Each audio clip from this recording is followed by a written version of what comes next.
Tony Hawk, pro skater before he could drive, winner of 9 X Game gold medals, holder of the best win record in pro skating, and star of one of the most renowned and successful video game series of all time. Kevin Rose, founder of Digg.com, recently sat down with Tony and asked him the top questions as submitted and voted upon by the 40 million user Digg community. This is Digg Dialogg with Tony Hawk. Hey everybody, Kevin Rose here, founder of Digg.com, and it is my honor to be here for our 10th Digg Dialogg here at Tony Hawk Inc. We are sitting with all these ramps, and I'm here with none other than the skateboarding legend, the man himself, Mr. Tony Hawk. All right. Thanks for being on the show. Yeah, thanks for having me. So we have, there's 40 million people in the Digg community, and we posted this online, and just tons of questions coming in, and then the Digg audience goes in and votes up their favorite questions. Mm-hmm. So I've got like the top 10 from the Digg community. Okay. Kind of random, a little bit weird, but we got some good stuff for you. That's great. Your game? Yeah, it sounds way more fun. All right, let's do this. Okay, so starting off with the first question with 449 digs by Daniel RH9. He said, when you pulled off the 900 around a decade ago, it was mind-blowing. But 3 other skateboarders have done it since. What do you think the next seemingly impossible trick will be, and who do you think will pull it off? God, skating is so diverse, it's hard to define the one next big trick, and there's so many different styles and different ways to do it that, a hardcore street skater doesn't care about the spinning thing and if someone's going to do a 1080 or not, that's just not even on his radar. But then there's all these really technical street maneuvers that are groundbreaking, and so to say the one next big maneuver, if you're going to go on the scale of spinning, is a 1080. Right. I mean, that's just without question. Is that something that you're like actively trying to? No. I went through enough abuse on a 900, and they're still hard for me. I mean, I just did one a couple weeks ago, and it still takes everything I have just to get there to even get close to it. Mm-hmm. The only guy that's ever spun a 1080 is Shaun White, and largely because he's already done it on a snowboard. He knows what it feels like. Right. None of us as pro skateboarders have that luxury that we've never spun 3 times around on anything. Right. And so Shaun he's comes from this place of experience, and he's gotten really close to it. He hasn't made it yet, but I mean, the guy, he's still on fire. He's still learning stuff, and I think he'll do it. What's the preparation like for something like that? I mean, is this something where you're always going to be eating it, so you set up pads, or like how do you? Not really. Nowadays, they have some training facilities where they have a foam pit next to a ramp, so you can just launch yourself into the foam pit and flail and do whatever. That's what I need, absolutely. Yeah, when we were learning this stuff, we didn't have that luxury at all. We just had to take the hit and go for it. And Shaun, I don't think would use that approach, but those types of terrain or those kind of training facilities have helped some people learn some pretty difficult tricks. But there's nothing like just trying the real thing, and you definitely know I'm going to get abused trying this. I mean, when you're spinning that blindly, and hoping everything turns out okay. Like I broke a rib, I threw out my back, I destroyed my ego many times trying it. Well, let's move on to the next question. Submitted by Not Zach with 367 digs. Do you play yourself when you play Tony Hawk branded games? Let's just say I play as my character. Yes. Your character. I'm not going to say I play with myself, but right. Yeah, I do actually. I mean, my character in my game it has all the special tricks that I actually do in real life, so I'm a little more in tune with what he's doing. So when you sit down with like the game developers, you're like, okay, this is what I can pull, this is what I can't do. Do they custom tune it for who you actually are? Yeah, basically, and that's why we have other guest pros in the game, so you have a little bit more diversity and flair and different styles to shape from. But generally, I'll play the game with my character and finish it completely, so that I know all the tricks and all the techniques, and then I'll start exploring other characters and seeing what they have to offer. And generally, in the previous games we've done, my kids just like to take my character and dress me up in ridiculous costumes. So like diapers and clown shoes and things like that. I was going to ask you about that. So like how hands-on are you with like the design of your character? Like when you see yourself in video game form, which, like, are you like, whoa, that's weird, I don't actually look like that, or I want this changed? Or? In the first couple incarnations, yeah, but because the technology wasn't really there to do full face scans and that whole thing. So that's what you're doing now, is getting full face scans? Yeah, I mean, everything we're doing now is so technical and so on point and high resolution that it's pretty much guaranteed if they do a laser scan of you, it's going to look like you. Yeah, that's with insane. all the mapping and stuff. I mean, I don't think I've ever really changed much, except like, I think on the new game, I thought my hair is not blonde like that anymore. Okay, it's a little bit more brown and gray. So let's keep that reality. Nice. All right. Next question, submitted by Scotty Don't Know with 340 digs. You caused controversy with many people this year when you skateboarded in the White House. If you could skate anywhere else in the world where it would be considered forbidden or inappropriate, where would it be? Wow. Well, firstly, I didn't skate the White House because I thought it would be forbidden. You know, I mean, it wasn't like I was trying to make a statement or trump the president or anything. Right. You know? It was just like I was there with my skateboard. I was in the hallway and I was like, oh, this is awesome. I'm gonna skate through the hallway, and I literally handed someone walking by my camera, and I said, "Will you shoot this?" And then she's like, "Yeah, sure." And we snapped this photo, and then I tweeted it out like while I was still on the White House property, and I had no idea. Like I had no idea it was going to blow up or cause controversy. Right. And I just thought it was amazing. And to be fair, like I was invited there because I was a professional skateboarder. Right. That's your thing. Yeah, and so to have that opportunity, I meant no disrespect. If anything, I was celebrating what I did and how far I've come. Dude, you had to hit some stairs or a rail in the back somewhere. I did. I actually. There had to be. I got to skate in front of the White House, right between the lawn and the White House, and did some like ollies and kickflips and nose wheelies and stuff like that because the Secret Service was sitting there watching me, so it was because amazing. you're at the White House. That's awesome. Like who wouldn't do that? That's killer. So it's not like my goal to go to all these forbidden places and skate and throw it in their face. But is there any other places like in the world that you've seen and you've been like, damn, that's a nice set of stairs right there? It would be pretty cool to skate something like skate the Sphinx. Right. You know, because I went to Cairo just to go look at the pyramids, and I thought that would be pretty sweet. Right. Yeah, I don't know if that's going to happen though. I don't know. That it's less guarded than the White House. Yeah, probably true. All right, let's see here. Next question for you. This one is submitted by Daniel RH9, same guy again, with 299 people digging it. Do you think the price tag of the upcoming Tony Hawk Ride game is a little much? For $120, you can buy a decent skateboard and actually learn to skate for real. Wow. Well, I would never discourage someone from learning to skate for real. Right. You know, the price tag of our game includes years and years of development, so you have to factor all that into it. But really, you know, I'm trying to offer people a chance to feel the exhilaration and the control of skating without having to go out and get hurt and practice it for years and years just to learn basic tricks. You know what I mean? Right. Like, but if you want to go out and learn to skateboard, go do it. I mean, I would love you to. It's just that what I'm offering is a chance to feel that excitement the first day. Yeah. And you know, and you're right. You could go buy a real skateboard, but some people don't want to put themselves through so much abuse or effort or what have you to get to a level of basic, you know, not basic, but amateur professional skateboarding. Oh, absolutely. I mean, when you're younger, you just break yourself. It's easier to break yourself than when you're older, at least that's in my case. Well, let's put it this way. Like we had a whole group here called the Mommy Bloggers, and there are all these women that do blogging and their mothers. The Mommy Bloggers jumped on the board and started doing kickflips to 50-50s. Like I don't think that if they went out and bought skateboards today, that they would be doing kickflip 50-50s on the first day. Right. Might take them a couple weeks, but yeah, maybe. Yeah. So when is that coming out? That November 14th. Awesome. Excited for that. Very excited. And I'm so proud because the whole thing was my idea, and I brought it to Activision a couple years ago, just saying I really think we need to explore something like this because the technology's here. People like peripherals.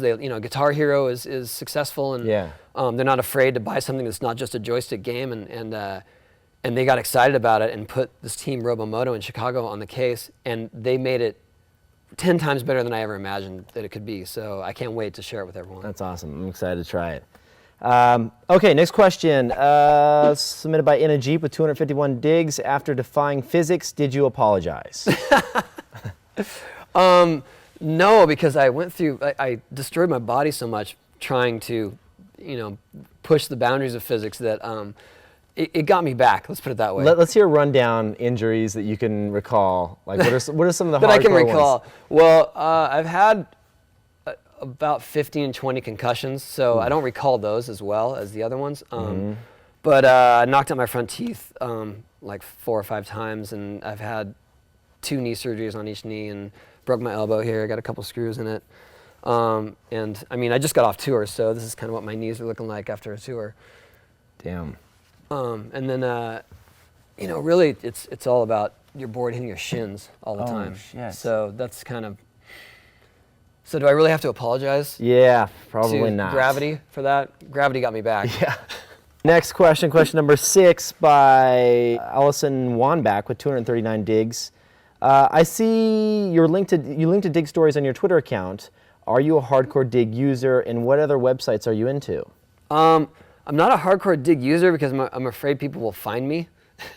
And then there's another sort of avenue for trying to field messages, and it would be really tricky for me. Right. But I get really stoked when someone does recognize a video that we put up on our website, like on Shred or Die, and someone digs it, and I will actually like tweet that link just so that we can try to get more views. You know, that like having a website, that's what it's about, is getting eyes on it. Absolutely. There was one I retweeted of yours actually that was from your son. Oh yeah, that's right. Free lunch or something like that. Yeah. So we do a series on the website called Free Lunch, where we take either a prominent like skater or a celebrity and buy him lunch and ask him random questions. And we recently did one with my son because he's really coming into his own as a skater. I had no idea how good he was. It was insane. It is frightening. Yeah. For sure. And so people want to hear his side, you know, and what he's doing, and it got dug, and so I'm like, you know what, I'll be a soccer dad.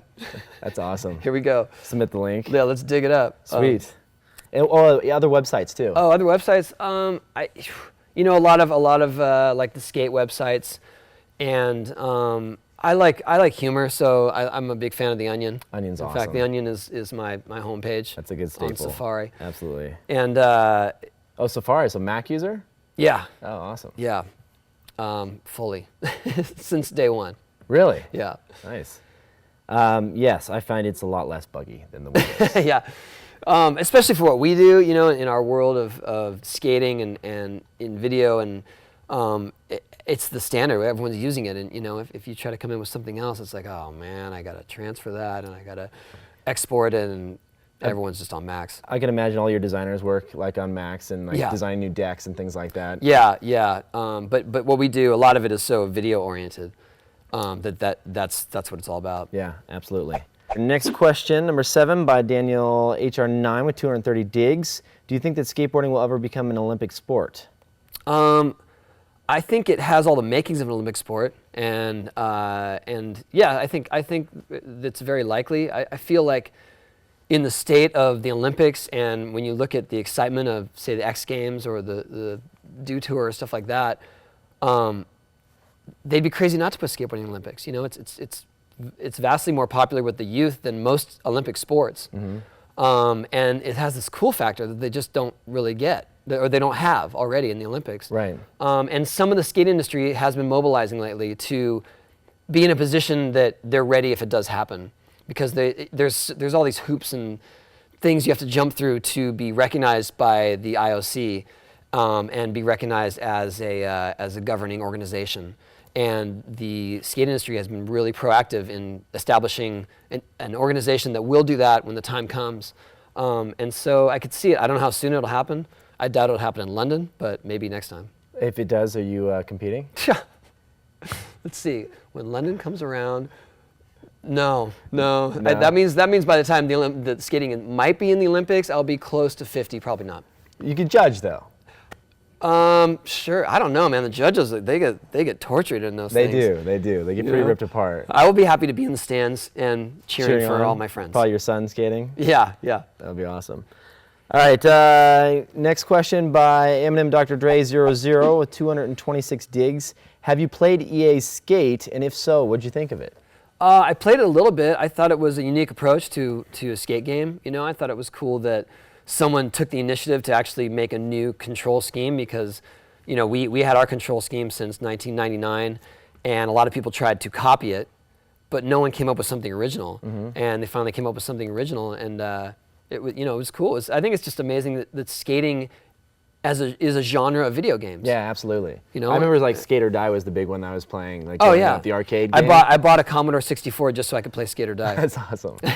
So do you see, I mean, obviously you've taken it to the next level with your next, actual physical unit that you can stand on. Right. I think that was keep evolving that, you think, going forward, or? Yeah, I think that what we've created now with Ride and with the board peripheral, it's got so much technology packed in. It's not going to be passé anytime soon. And I feel like that's a flagship for more skate games and possibly other types of games, snowboarding, surfing, you name it, anything that's a board sport, or even any type of Wii Fit sort of thing we could do with that. It's way more advanced than, say, the Wii Balance Board. Yeah. And so there's so many other uses for it. I feel like that could be a flagship for a lot of other types of games and keeping people active. You know, I think like we used to. I guess the one complaint that people had in the past with making skate video games is that you're encouraging kids to sit around on the couch. Right. And that is no longer the case with our series. Yeah, well, especially if you think about that question we had earlier where they're like, I can actually go buy a skateboard, but it actually might work the other way around. When you watch like people play Guitar Hero, and then they actually go and pick up a guitar and start playing the guitar, people can play your game and then actually go get a skateboard and say, like, I want to learn how to do what I just did. I hope so. Game. I mean, I would love that would inspire people to do the real thing. I'm no way I'm trying to take away from people physically going out and skating. I'm just trying to offer them something that is that gives a sense of that exhilaration and that you're really in there, because when you do play this game, you feel like you're skating, especially with the with the HD TV right in front of you. Do you have one of the demo units here? And can I borrow it? Yeah, absolutely. That would be awesome. All right, let's see. Next question we have number 9 by Roasted Bagel with 211 digs. Tony, had you never picked up a skateboard as a child, where would you see yourself today? That's a good question. I was always into technology and products and computers and things like that, and I think I would probably be doing something. Maybe I would have created Digg actually. Yeah. No.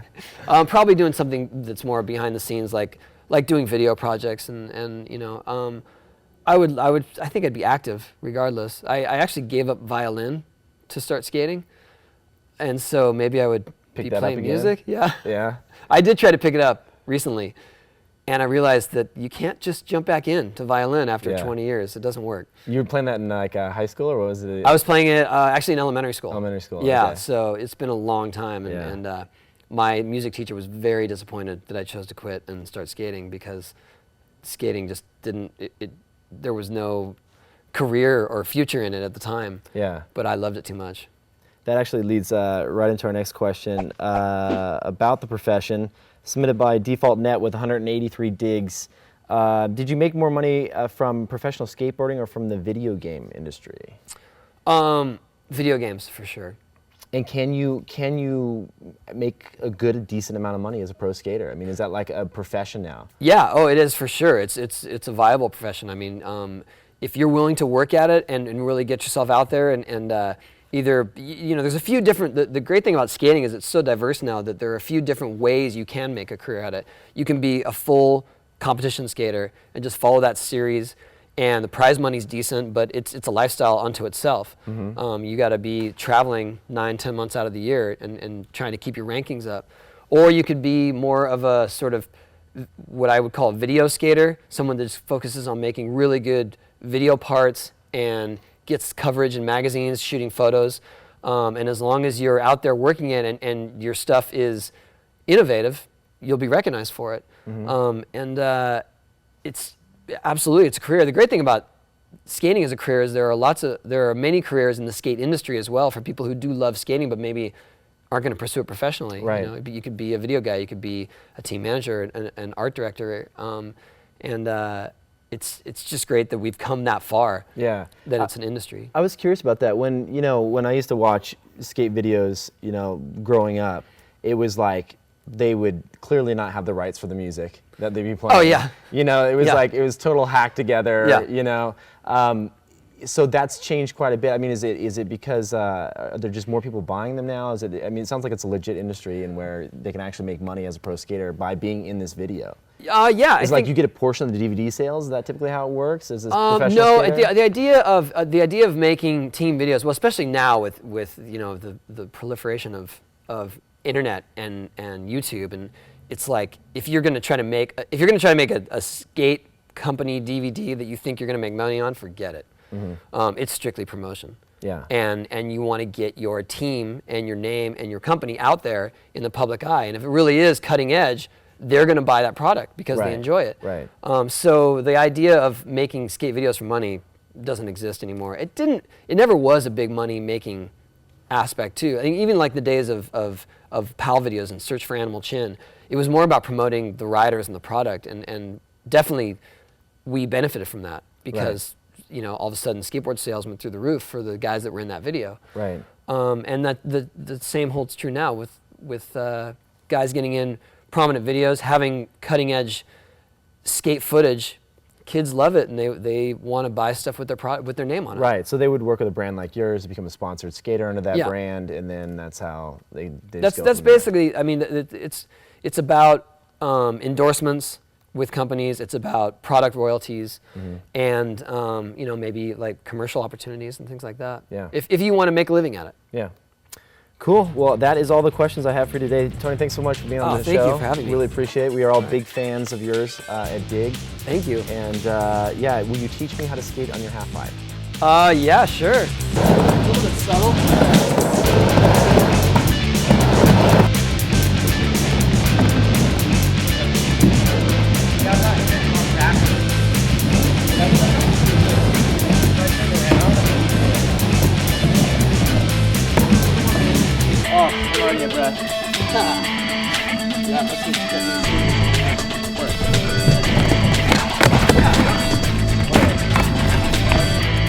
Really? Did I just see Kevin Hart doing impossible? Really?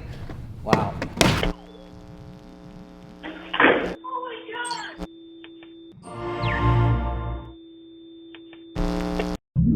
my God!